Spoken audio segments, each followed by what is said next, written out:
सो दोस्तों, welcome in discover Rajasthan. Keep discover keep learn. दोस्तों, जो अपना जूनियर अकाउंटेंट का बैच चल रहा है, तो उसमें अपने प्रैक्टिस सेट की सहायता से दोस्तों अपने यहाँ पे क्या है कि सिलेबस अपना कवर कर रहे हैं। थ्योरी की अगर बात करें दोस्तों, तो थ्योरी मैंने आपको कंप्यूटर की पहले ही करवा रखी है। जो आपका कंप्यूटर मेमोरी है, ये टॉपिक करेंगे आज पूरा। और इस क्लास का दोस्तों आपको ये फ़ायदा है, ये प्रैक्टिस सेट लगाने से आपके जो प्रीवियस ईयर क्वेश्चन है, जो आपके एग्ज़ाम में बार बार पूछे जाते हैं, वो यहाँ पे आपके कवर होंगे। ऐसा ही हमारा दोस्तों जो जनरल साइंस है और अन्य सब्जेक्ट के भी चलाए जाएंगे, और आपका सिलेबस जल्दी से जल्दी कंप्लीट करवाया जाएगा पूरा अच्छे से। और प्रीवियस ईयर क्वेश्चन की सहायता से हर चीज़ समझाई जाएगी दोस्तों आपको। ऐसा नहीं कि रट्टा मारना है। हाँ, कुछ चीज़ें होती है डाटा वगैरह याद रखने का, बाकी हर चीज़ हम आपको अच्छे से बताएंगे। तो आज अपने जो कंप्यूटर मेमोरी है, इसके क्वेश्चन कर लेते हैं। टॉप 25 क्वेश्चन मैं आपके लिए लेके आया हूँ, जो आपके अधीनस्थ बोर्ड द्वारा ही एग्ज़ाम में पूछे गए हैं। हर चीज़ जानेंगे। तो स्टार्ट करते हैं पहले क्वेश्चन से। जैसे देखो, अपनी मेमोरी होती है ना दोस्तों, वैसे ही एक सेम कंप्यूटर की मेमोरी होती है। अपने देखो, कोई भी चीज़ है, अब जैसे अपने एग्ज़ाम की तैयारी कर रहे हैं, तो इसके जो भी कंटेंट है, अपने जो भी टॉपिक है, जैसे राजस्थान जी के है, उसको पढ़ रहे हैं, बार बार पढ़ रहे हैं, अच्छे से दिमाग में फिट कर लिया, तो वो मेमोरी हो गई। एक अपने एक बार पढ़ते हैं, फिर बाद में भूल जाते हैं, मान लो। और ऐसे ही कंप्यूटर में होता है, कंप्यूटर चलता चलता अगर उसको शट डाउन बीच में कर दिया जाए, तो वो मेमोरी उसकी उड़ जाती है। तो ये सारी चीज़ें हैं, जानेंगे। इसे मुख्य भंडारण भी कहा जाता है, किसको? मेमोरी नियंत्रण इकाई, एक्यूमुलेटर या रजिस्टर यूनिट। दोस्तों, जो मुख्य भंडारण है, ये पटवारी में आ चुका है दोस्तों, आपके पटवारी 2016 में। इसकी थ्योरी दोस्तों आपको लिंक डिस्क्रिप्शन में मिल जाएगा। तो जो मेमोरी है, इसको मुख्य भंडारण भी कहा जा सकता है, क्योंकि ये पूरी सारी प्रक्रिया अपने अंदर संचित करके रखती है। जो भी अपने वर्क कर रहे हैं पीसी पे, लैपटॉप पे, कंप्यूटर पे, कौन सी सबसे महंगी मेमोरी है, सबसे जो कॉस्टली मेमोरी है, वो कौन सी है, ये आपको बताना है। तो दोस्तों, जो कैशे मेमोरी है, जिसे अपने, अब ये ऐसे भी लिखा सकता है आपके कैच मेमोरी, ठीक है, ये सबसे महंगी मेमोरी है। ये क्या है कि दोस्तों, बहुत ही उच्च गति की अर्ध कंडक्टर सेमीकंडक्टर मेमोरी है। इस प्रकार की, ये भी ध्यान रखना है बात आपको, उच्च गति की, गति लिखा हुआ है ये, दोबारा लिख देता हूँ, उच्च गति की अर्ध कंडक्टर या सेमी कंडक्टर कह सकते हैं जिसे, सेमी कंडक्टर, अर्धचालक बोलते हैं वैसे तो इसे, सेमी कंडक्टर मेमोरी होती है। तो उच्च गति की होती है, इसकी जो स्पीड है वो सबसे ज़्यादा होती है और सबसे महंगी भी होती है। यहाँ डाटा और प्रोग्राम के उस भाग को रखा जाता है जो सीपीयू द्वारा बार बार इस्तेमाल किया जाता है। जैसे डेटा और प्रोग्राम में कुछ भाग ऑपरेटिंग सिस्टम के द्वारा डिस्क में कैश मेमोरी में स्थानांतरित किए जाते हैं। और ऐसे ही जैसे अपने जो कैश मेमोरी है दोस्तों, जो मुख्य मेमोरी की तुलना में एसएस टाइम कम, मतलब जो कैश मेमोरी है, ये एसएस टाइम कम लेती है। मतलब सबसे जल्दी आप रिफ्रेश इसी को ही कर सकते हो। एसएस टाइम इसका क्या होता है, कम होता है। ये भी चीज़ आपको याद रखनी है। और अस्थायी उपयोग के लिए, टेम्परेरी यूज़ के लिए डेटा स्टोर करती है। मतलब पीसी को शट डाउन कर दोगे तो ये उड़ जाएगी, कैश मेमोरी है। मोबाइल में भी जैसे अपने कैश कैश मेमोरी होती है, सॉरी, जो भी दोस्तों अपने एप्लीकेशन यूज करते हैं जैसे इंस्टाग्राम वगैरह, तो वहाँ भी अपने कैश मेमोरी होती है। तो ये टेम्परेरी यूज़ के लिए,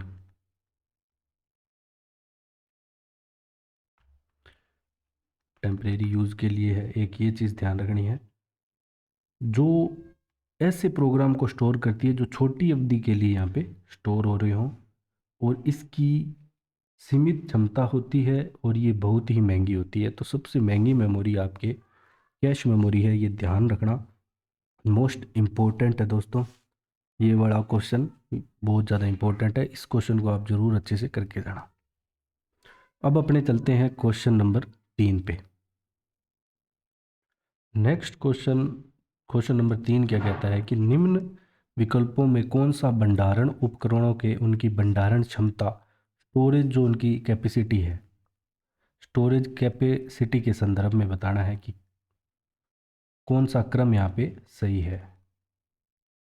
ध्यान रखना, स्टोरेज कैपेसिटी के बारे में हम आपको यहाँ पे बताना है। ये भी आपकी क्वेश्चन आ चुका है प्रीवियस ईयर में।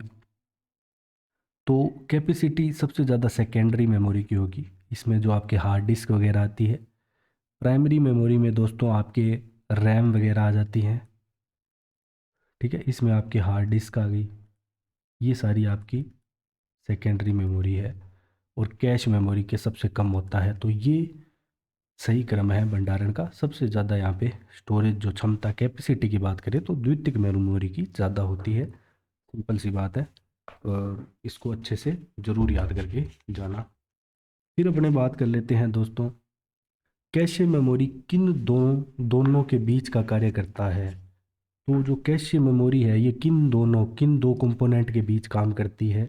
ये मैंने आपको थ्योरी में भी दोस्तों अच्छे से समझाया था। ये सीपीयू और रैम के मध्य, जो आपकी सेंट्रल प्रोसेसिंग यूनिट है सीपीयू और रैम, ठीक है, रैंडम एक्सेस मेमोरी, इन दोनों के बीच में यहाँ पे है ना ये काम करती है कैश मेमोरी, इन दोनों के बीच में। अब अपने चलते हैं दोस्तों क्वेश्चन नंबर 5 पे। कैश मेमोरी और के बीच बफर के रूप में कार्य करता है। तो जो कैश मेमोरी है ये सीपीयू और मुख्य मेमोरी जो है उसके बीच में एक बफर के रूप में यहाँ पे कार्य करता है। अगला क्वेश्चन, क्वेश्चन नंबर 6, निम्न में से कौन सी मेमोरी प्रोसेसर मेमोरी की गति असंतुलन को न्यूनतम करने में प्रयुक्त होती है। निम्न में से जो कौन सी मेमोरी है जो प्रोसेसर मेमोरी की गति को असंतुलन को न्यूनतम करने में प्रयुक्त होती है, तो वो होती है दोस्तों आपकी कैश मेमोरी। ये सबसे फास्टेस्ट मेमोरी है, अभी मैंने आपको बताया था। तो ये गति संतुलन यहाँ पे न्यूनतम करेगी असंतुलन को। जानकारी की सामग्री किस में जमा की जाती है। जो भी आपकी जानकारी है उसकी सामग्री, ये पटवारी में आ चुका है दोस्तों, वो आपकी मेमोरी डेटा रजिस्टर में जमा की जाती है। किसमें? मेमोरी डेटा रजिस्टर में जमा की जाती है। देखो दोस्तों, एक होती है रजिस्टर मेमोरी। कौन सी? Register memory, register memory. अब दोस्तों जो रजिस्टर मेमोरी है कंप्यूटर मेमोरी का ही एक भाग है। अगर अपने कंप्यूटर मेमोरी को बात करें तो जो रजिस्टर मेमोरी है सीपीयू में रजिस्टर के रूप में होती है। कहाँ पे होती है? सीपीयू में होती है, सीपीयू में रजिस्टर के रूप में, रजिस्टर के रूप में होती है। एक तो ये चीज़ आपको ध्यान रखनी है। इसके अलावा रजिस्टर मेमोरी को एसएस रजिस्टर भी कहा जाता है। क्या कहा जाता है इसको? SS register.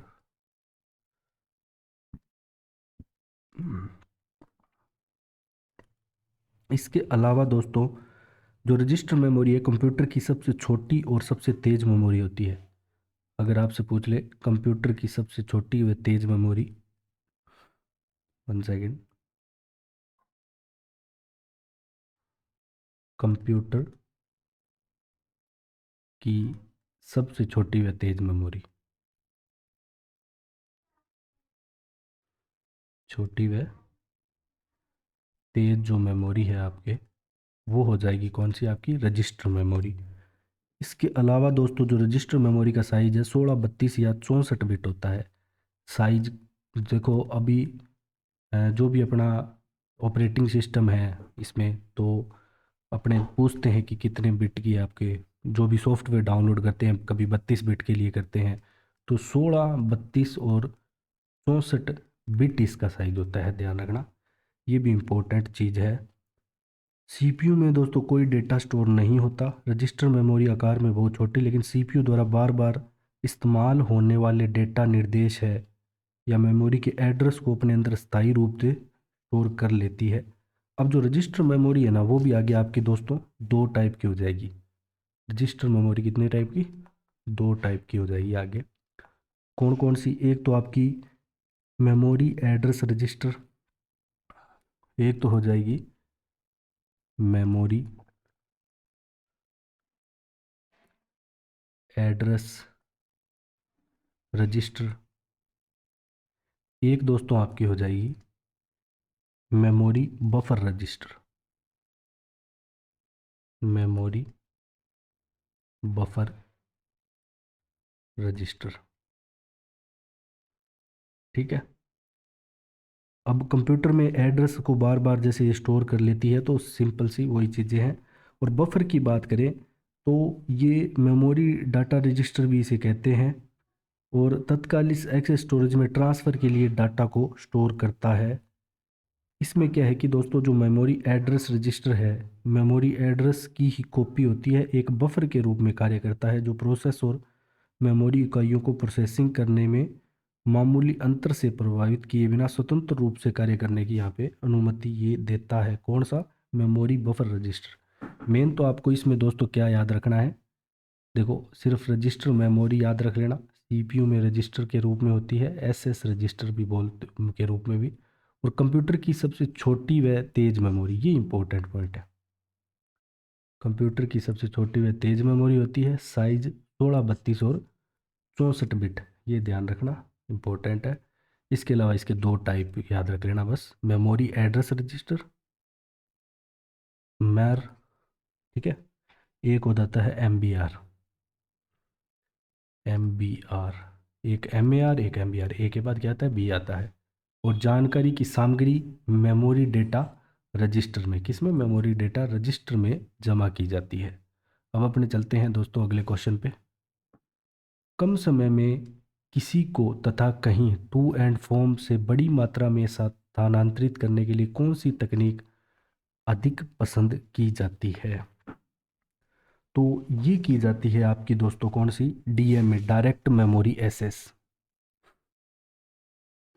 Direct memory access. ठीक है दोस्तों, ये है, वन सेकेंड,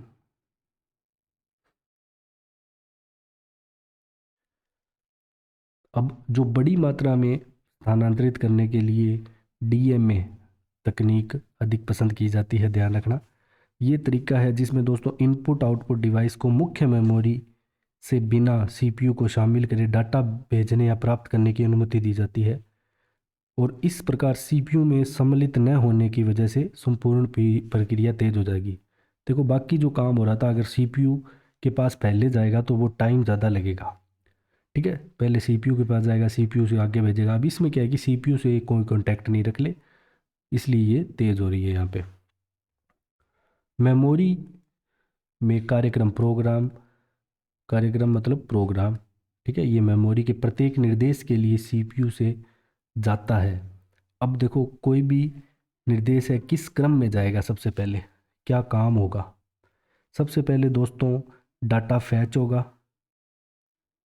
फिर उसे डिकोड किया जाएगा, डिकोड करने के बाद उसे एग्जीक्यूट करेंगे और एग्जीक्यूट सीक्वेंस में वो लग जाएगा। बस यही ध्यान रखना, 3 स्टेप है, fetch decode and sequence, fetch decode and sequence, FDC याद रख लेना।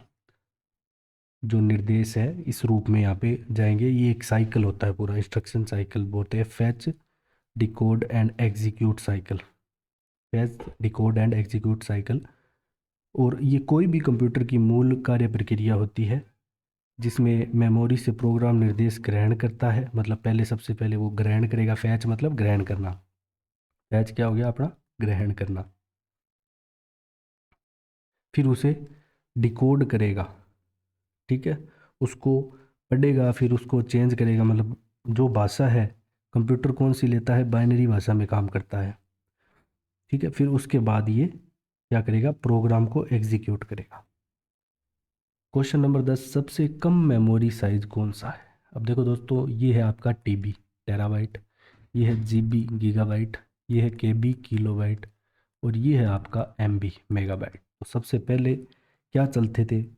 किलो केबी में होते थे पहले अपने जो भी डिवाइस आते थे, छोटे MP3 प्लेयर आते थे, बिल्कुल केबी में वहाँ पे उनकी मेमोरी होती थी। तो ये टीबी तो सबसे बड़ी होगी आपके, सर्वाधिक मेमोरी साइज अगर पूछ ले तो टीबी। तो वो तो कम था, सर्वाधिक मेमोरी साइज, सर्वाधिक मेमोरी साइज अगर आपसे पूछ ले कौन सा है, तो दोस्तों टेराबाइट होगा, टीबी होगा। और जो जीबी मेमोरी की एक इकाई 230 बाइट के बराबर होती है, 230 बाइट की बात कर रहा हूँ, ठीक है। अगर पूछ ले आपसे कि गीगाबाइट जीबी मेमोरी की एक इकाई और मेगाबाइट मेमोरी की इकाई 220 बाइट के बराबर होती है, ये मैं आपको आगे समझाऊंगा ये सारी चीज़ें। अब आपसे पूछा गया है कौन यहाँ पे प्राथमिक स्मृति युक्ति है, ठीक है। क्या पूछा गया है, प्राथमिक स्मृति युक्ति आपसे पूछा गया है। तो जो प्राइमरी स्टोरेज है वो रैम है। क्या है, रैम। दोस्तों जो रैम है आपके कुछ इस प्रकार की होती है, ऐसे दो इसके सॉकेट होते हैं और ये कहाँ लगी होती है, मदरबोर्ड में लगी होती है, मदरबोर्ड, ठीक है। और जो रैम है दोस्तों, ये भी आपके आगे दो प्रकार की होती है, ये भी मैं आपको बताऊंगा। और पहले आपको बस यही ध्यान रखना है, इसे प्राइमरी मेमोरी भी बोलते हैं या इसे मेन मेमोरी या इंटरनल स्टोरेज भी कहते हैं। एक तो प्राथमिक यहाँ पे लिखा ही हुआ है, इसके अलावा इसे मेन मेमोरी, मेन मेमोरी या इंटरनल स्टोरेज, इंटरनल स्टोरेज भी कहते हैं। सेम ऐसी प्रक्रिया मोबाइल में भी होती है, हमारी रैम यूज़ होती है, जैसे 8 GB की रैम हो तो इसमें दिखा देता है कि इतनी यूज्ड है, और हर समय कंप्यूटर इससे जुड़ा रहता है। और मेमोरी की गति इसकी तेज़ होती है, क्योंकि दोस्तों ये क्या कि वैसे स्टोर नहीं करती डाटा को परमानेंटली। और एक चीज़ ध्यान रखना है, जो आपकी दोस्तों रैम है, अगर अपने बात करें किसकी, रैम की, तो रैम आपके वोलेटाइल मेमोरी है। तो ये तो आपको पॉइंट याद रखना ही रखना है, रैम आपकी किस प्रकार की है, वोलेटाइल, वोलेटाइल। वोलेटाइल का दोस्तों यहाँ पे क्या मतलब हुआ कि जो आप काम बंद कर दोगे तो वो डाटा स्टोर नहीं रहेगा। और एक इसकी दोस्तों आप फुल फॉर्म में याद रखोगे, रैंडम एक्सेस मेमोरी। क्या, रैंडम एक्सेस मेमोरी।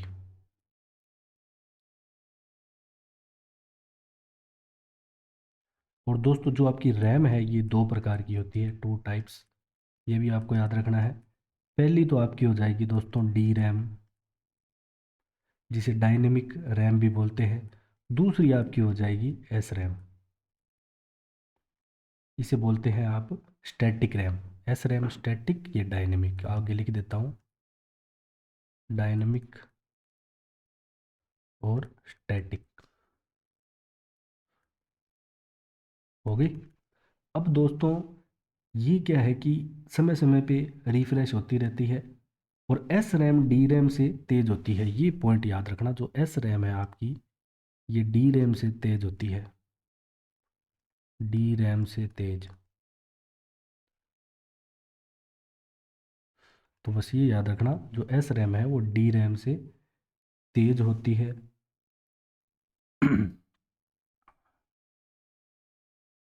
अब दोस्तों आपके रैम के ना कुछ और भी प्रकार आते हैं, वो भी मैं आपको थोड़े बता देता हूँ। मेन तो एस रैम और डी रैम ही है। इसके अलावा एक आता है दोस्तों आपका ईडीओ। क्या आता है, ईडीओ। ईडीओ की फुल फॉर्म क्या होगी, extended data output, extended data output, ठीक है। अब इसमें क्या होता है दोस्तों, ईडीओ रैम में किसी भी मेमोरी लोकेशन तक पहुंचा जा सकता है, किसी भी मेमोरी स्थान लोकेशन तक पहुंचा जा सकता है। तो लोकेशन तक पहुंचने के लिए सीधा याद रख लेना, लोकेशन तक पहुंचना,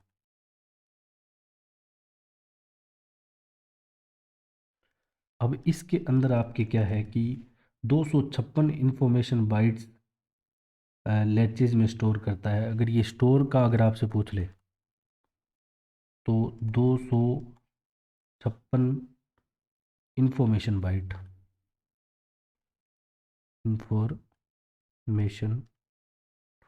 बाइट्स में स्टोर करता है ये।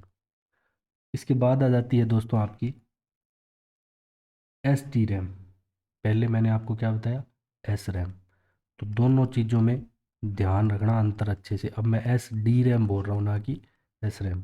एस डी रैम मतलब सिंक्रोनस डी रैम, सिंक्रोनस।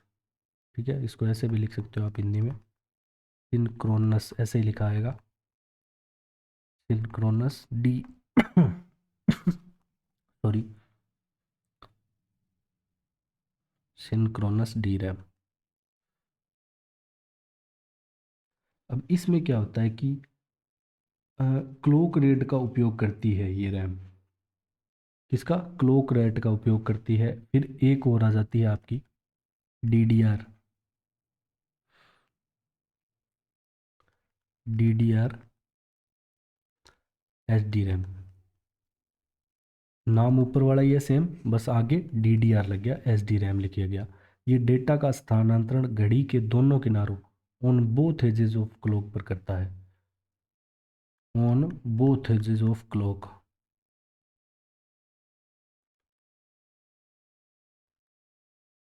ठीक है, ये सारी चीज़ें हैं। अब अपने चलते हैं दोस्तों अगले क्वेश्चन पे। जब कंप्यूटर की पावर बंद हो जाती है तो निम्न में से कौन से डिवाइस कंप्यूटर की सूचनाओं को संग्रहित कर सुरक्षित रखती है? तो इनमें से कौन सी चीज़ है जो इस सॉरी को सुरक्षित रखेगी? तो सिंपल सी बात है दोस्तों, रोम रखेगी, read only memory, read only memory,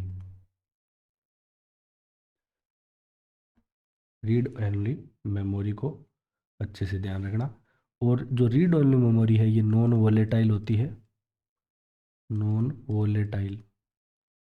ये सारी बातें इंपॉर्टेंट है, वोलेटाइल, नॉन वोलेटाइल। ये बिजली के चले जाने पर भी डेटा को संग्रहित करके रखती है। स्थायी परमानेंट स्टोरेज के लिए प्रयोग की जाती है, मेन है रोम अगर अपने बात करें तो। अब रोम में भी आपके दो तीन प्रकार आ जाते हैं। रोम के कितने प्रकार आ जाते हैं? 3 टाइप। कौन कौन से? एक तो आ जाएगा आपका पी रोम, जिसे बोलते हैं प्रोग्रामेबल रीड ओनली मेमोरी। फिर आ जाएगा आपका दोस्तों ईपी रोम। फिर तीसरा आ जाएगा आपके पी रोम हो गया, ईपी रोम हो गया। एक आ जाएगा आपके दोस्तों फ्लैश मेमोरी। कौन सी? Flash memory, flash memory. इसकी फुल फॉर्म है programmable read only memory. Erasable जो ईपी रोम है, इसकी फुल फॉर्म क्या है दोस्तों? Erasable programmable read only memory. फिर इसके बाद आपके एक और आ जाता है ई। अब दोस्तों आपसे कई बार एग्जाम में ऐसा क्वेश्चन कर लेता है कि पराबैंगनी किरणों द्वारा कौन से मतलब रोम से में डाटा मिटाया जा सकता है 15 मिनट के लिए, इसे अगर यूवी किरणों के सामने रख देते हो तो ईपी रोम। इसीलिए इसमें इरेजेबल बोल रहे हैं इसको। ठीक है। और जो आपकी प्रोग्रामेबल रीड ओनली मेमोरी है, ये कंटेंट यूजर द्वारा निश्चित किया जाता है, स्थायी प्रोग्रामों को स्टोर करते हैं, इसमें डेटा प्रोग्रामों का उपयोग कर इसमें भेजा जाता है। फ्लैश मेमोरी की अगर बात करें दोस्तों तो ये विद्युतीय प्रभाव द्वारा मिटाने, तो यहाँ पे तो आप एक पराबैंगनी किरणों से मिटा रहे थे, बस इतना ध्यान रखना, यहाँ तो आप पराबैंगनी किरणों से डाटा मिटा रहे थे, डाटा मिटाना या इरेज करना। और यहाँ आप कैसे मिटा रहे हो फ्लैश मेमोरी में? यहाँ पे दोस्तों आप विद्युतीय प्रभाव, विद्युतीय प्रभाव द्वारा, विद्युतीय प्रभाव के द्वारा यहाँ पे डाटा आप इरेज कर रहे हो। और दोस्तों जो आपकी फ्लैश मेमोरी है ना, इसका प्रयोग डिजिटल कैमरा MP3 प्लेयर में किया जाता है। ये अगर पूछ ले तो एक तो आपके डिजिटल कैमरा हो गए, MP3 प्लेयर, इनमें इनका प्रयोग किया जाता है। क्वेश्चन नंबर आपका 13 हो गया, ठीक है। ये 14 था, वापस 13 ही लिख दिया इसको। एक सॉफ्टवेयर जो कि रोम में स्टोर होता है उसे क्या बोलेंगे? ये आपके जूनियर अकाउंटेंट में दोस्तों क्वेश्चन आ चुका है, ध्यान रखना। जो आपके रोम में स्टोर होता है उसे फर्मवेयर बोलेंगे। क्या बोलेंगे उसे? फर्मवेयर। मोस्ट इंपॉर्टेंट क्वेश्चन है। एक प्रकार का कंप्यूटर प्रोग्राम होता है जो रोम में होता है, जिसको अपने BIOS भी कह सकते हैं। क्योंकि ये क्या है कि बूटिंग सिस्टम, ये जैसे स्टार्ट करते हैं ना अपने कंप्यूटर, तो उस प्रक्रिया को पूरा दर्शाता है यहाँ पे, हर चीज़ को चेक करता है। मतलब एक छोटा बूटस्ट्रैप लोडर प्रोग्राम स्थित है, कहाँ मिलेगा आपको? रोम में।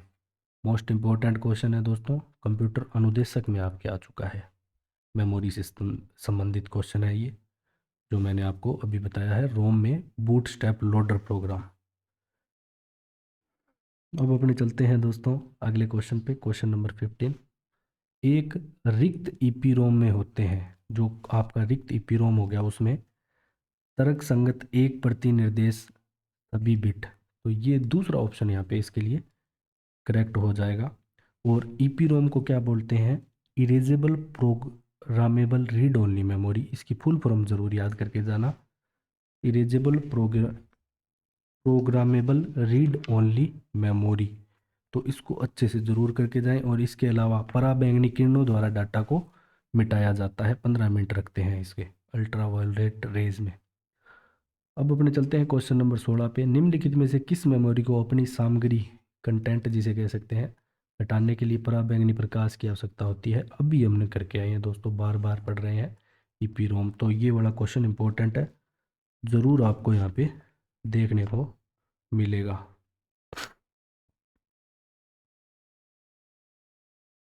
अब अपने चलते हैं नेक्स्ट। रैम संग्रहित सॉरी कर सकता है। तो रैम दोस्तों आपके कार्यक्रम और प्रदत्त दोनों यहाँ पे संग्रहित कर सकती है, एक तो कार्यक्रम और एक प्रदत्त। वह कौन सी मेमोरी है जिसे प्रति सेकंड कई बार फ्रेश किया जा सकता है? तो दोस्तों जो हर बार बार फ्रेश की जा सकती है वो मेमोरी कौन सी है? रोम, स्टैटिक रैम, डायनेमिक रैम या ईपी रोम? तो डायनेमिक रैम, कौन सी? डी रैम, बार बार जिसे फ्रेश किया जा सकता है प्रति सेकंड की बात अगर अपने करें तो। निम्न में से कौन सा मुख्य मेमोरी में प्रयोग आता है? तो जो मेन मेमोरी में कौन सा यहाँ पे प्रयोग में आता है? D RAM, S RAM, P RAM या DDR? तो जो आपका डी रैम है ये मुख्य मेमोरी में प्रयोग में आता है।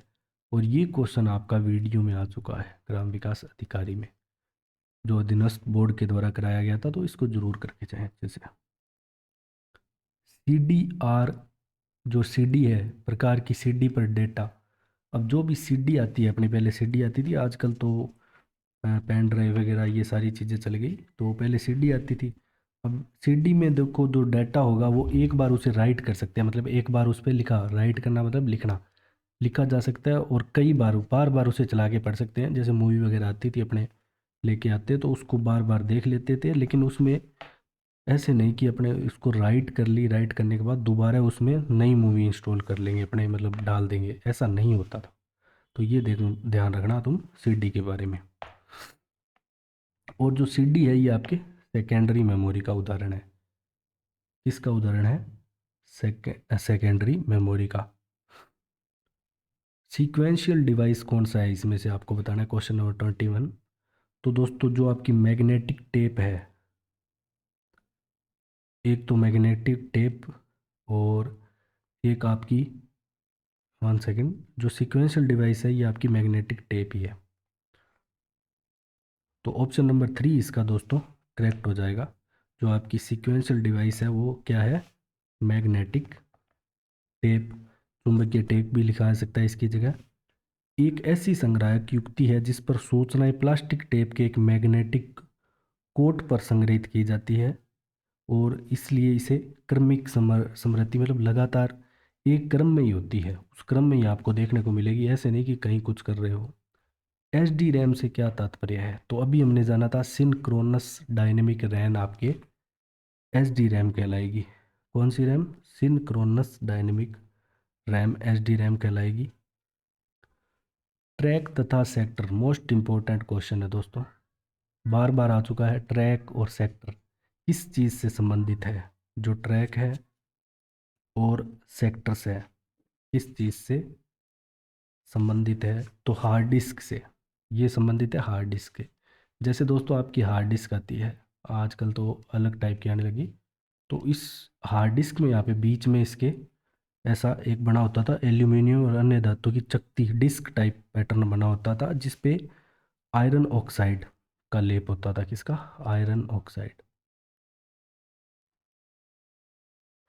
आयरन ऑक्साइड के द्वारा पे लेप किया जाता था।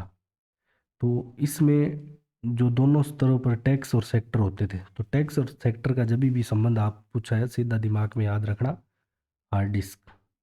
और कई बार ऐसे भी पूछा गया है, एक हार्ड डिस्क ट्रैक्स और खाली स्थान में विभाजित होती है, तो हार्ड डिस्क ट्रैक और सेक्टर्स में।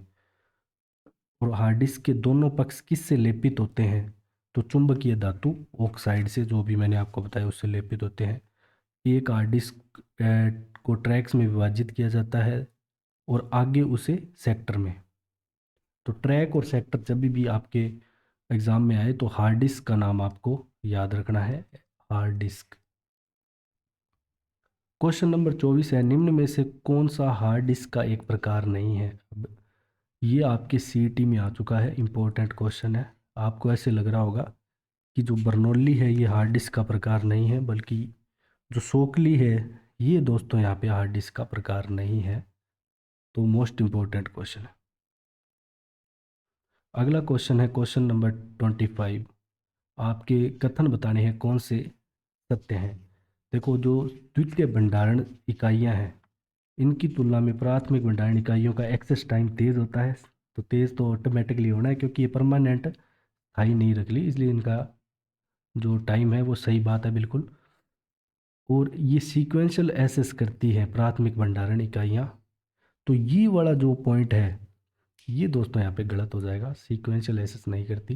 द्वितीयक भंडारण इकाइयाँ नॉन वोलेटाइल भंडारण होती है, बिल्कुल सही है। तो 1 और 3 यहाँ पे आपका करेक्ट हो जाएगा। तो ये भी इम्पोर्टेंट है एग्ज़ाम की दृष्टि से, जितने भी क्वेश्चन मैंने करवाए। और कमेंट में दोस्तों आपका स्कोर ज़रूर मेंशन करें कि आपके 25 में से कितने सही हो रहे हैं। और आप वीडियो को ज़्यादा से ज़्यादा दोस्तों के साथ ज़रूर शेयर करें, जिससे सबका फ़ायदा हो सके। तो thanks for joining discover Rajasthan.